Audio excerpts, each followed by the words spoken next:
අද අපි බලමු ඉන්දියන් නූල් තුනේ ඕලොක් මැෂින් එකේ ලූපර් ටයිමිං ඇඩ්ජස්ට්මන්ට් එකේ නූල් හිර වුණාම හදාගන්නේ කොහොමද කියලා. ගොඩක් වෙලාවට නූල කැඩිලා බලන්න නැතුව මහපුවාම මේ විදිහට මෙතන අස්සේ හිර වෙනවා. නූල පැටලිලා හිර වුණාම මැෂින් එක හිර වෙනවා. මෝටර පිච්චෙන්න බලනවා. මැෂින් එක හිමින් වැඩ කරන්නේ. ඉතින් ඒ වෙලාවට ඒ තියෙන නූල් ටික අස් කරගන්නේ කොහොමද කියලා තමයි මම අද පෙන්නන්න යන්නේ. මෙතනදී ඉස්සෙල්ලාම අපිට පේනවා සයිස් 7 අතුරින් ගලවන්න පුළුවන් ඇන දෙකක් දෙපැත්තෙන් තියෙනවා. මැද්දෙන් තියෙනවා ෆ්ලැට් ස්ක්‍රූ පුනියනෙන් ගලවන්න පුළුවන් ඇණයක්.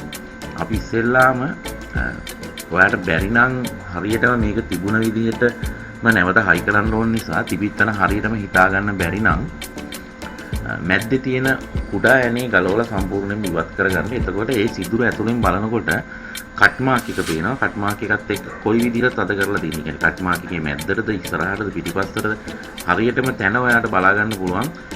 මේ ඇනේ මේ දැන් මම කරකවන ඇනේ සිදුරෙන්. ඒ සිදුර සම්පූර්ණයෙන්ම ඇනේ ගලවලා බලා ගන්න හරියටම තියෙන තැන කට් මාක් එකත් එක්ක කොතනද තිබුණේ කියලා හරියටම තැන මතක තියාගන්න පුළුවන්. එතකොට ඔයාලට මොකද නැත්නම් වෙන තැනකට හයි කරොත් ස්ලිප් වෙන්න පුළුවන්. ඉතින් ඒ විදිහට තැන බලාගෙන ඊට පස්සේ හතේ නට් එක යතුරින් ගලවලා මේ විදිහට බෙයාරින් එක ගලවලා එළියට ගත්තාම ඔයාලට පේනවා නූල් කෑලි අස්සේ ඉර වෙලා තියෙනවා. දැන් මේ මැෂින් එකේ සුදු පාට නූල් කෑලි ටිකක් ඉර වෙලා තියෙනවා. ඉතින් ඒ නූල් ටික සම්පූර්ණයෙන්ම අයින් කරගන්න. සමහරක් වෙලාවට අස්සර ගිහිල්ලා තියෙන්න පුළුවන්.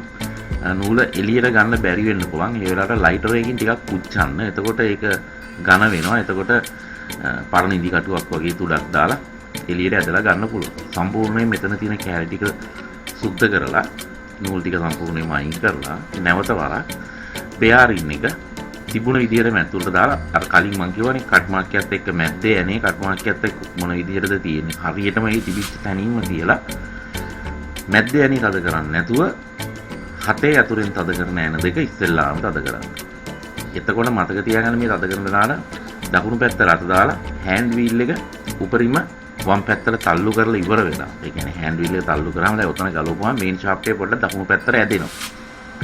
එහෙම ඇදෙන්නේ නැති වෙන හෑන්ඩ් වීල් එක වම් පැත්තට තල්ලු කරලා ඉවර වෙලා මේ ලූපර් ටයිමින් බෙයාරින් එක අපි ගලවලා එළියට ගත්ත කෑල්ල නැවත අතුරට රිංගවලා අර කලින් තිබුණ විදිහටම හරියටම කට් මාක් එකත් එක්ක කොයි තැනද තිබුණේ කියලා බලන්න. මේක හරියට කට් මාක් එකේ මැද්දට නෙවෙයි තියෙන්නේ. අයිනට හරි ඉස්සරහට හෝ පස්සට තමයි තද වෙලා තියෙන්නේ. හරියට දිවිත්තන්ට රිංගවලා මැද්දේ ඇනේ තද කරන්නේ නැතුව ඒ කියන්නේ තද කරන්නේ නැතුව හිටියාම එකක් වෙනස් වෙන එක නවතිනවා. අනිත් එක ඔයාලට තිබිච්ච තැන හරියට බලා ගන්න පුළුවන්. අර සිදුරු අස්සෙන් ඇනේ වැට සිදුරු අස්සෙන් හරියට තිබිච්ච තැනම මතක තියාගෙන ඒකටම තද කරන්න ලේසි. මැද්දේ ඇනේ පස්සේ නොදා හිටියාම සහ ඒ මැද්දේ ඇනේ ඉස්සෙල්ලාම තද කරාම වෙනස් වෙන්න පුළුවන්. ඒක නිසා මැද්දේ ඇනේ තද කරන්නේ නැතුව හතේ අතුරෙන් තද කරන ඇන දෙක ඉස්සෙල්ලාම තද කරලා ඊට පස්සේ මැද්දේ ඇනේ තද කරලා මාලා බලන්න. එතකොට මැෂින් එකේ තිබිච්ච හිරේ නැතුව යනවා. මෝටරේට තියෙන අපහසුවක් නැතුව යනවා.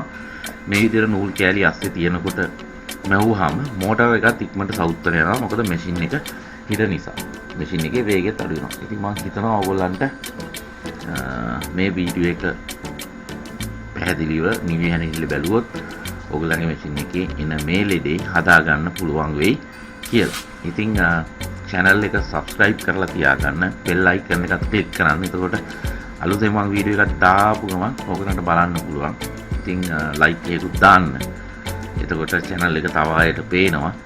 ඉතින් ඕගොල්ලන්ට පුළුවන් මේ වීඩියෝස් ඕගොල්ලන්ගේ Facebook එකට Instagram වගේ වල share කරන්න.